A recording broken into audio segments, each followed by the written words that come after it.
that measly little mediocre school has an endowment that is bigger than all of the top 8 HBCUs combined. Did you hear me? Did you hear what I just said? Their endowment is bigger, and I think it might even be top 10.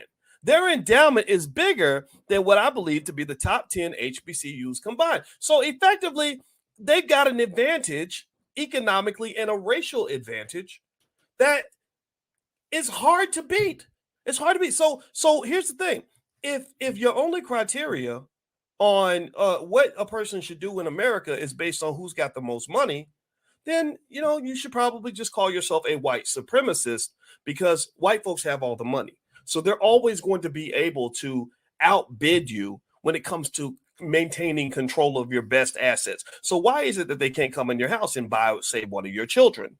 Well, they kind of do, actually, because you send your children to the public schools and to the corporate plantation, and you're pretty much selling them to society, just so you know that. But we can talk about that later. But still, what keeps them from doing that? Well, because your children mean something to you that's more than money, right? So the question I always ask Black folks, as a finance professor, I ask this question. I say, okay, we understand money matters. Money is very important. But I ask you, Black man, Black woman, what do you own? What do you possess that money can't buy? Like, what do you have that money can't buy? Right. And so ultimately, I think that that's an important question that we have to ask. Right now, now we know HBCUs are not perfect. We know HBCUs screw up all the time. We know HBCUs have flaws.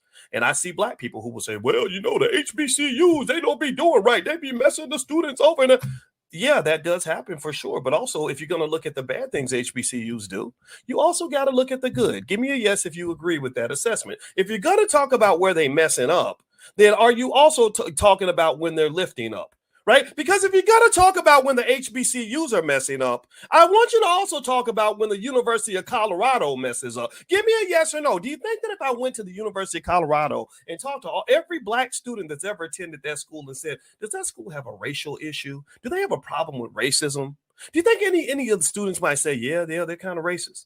Let me give you an example. I went to Denver one time, and they had I went through this building. It was one of the I think it was University of Colorado, Denver, their campus. And they had pictures of like 100 or 200 of their faculty on this wall. It's a very long wall. Now, remember, I have a PhD in finance. I was on the faculty at Syracuse University for many years. So I knew what I was going to see on this wall. I went down the wall and I played a little game with myself.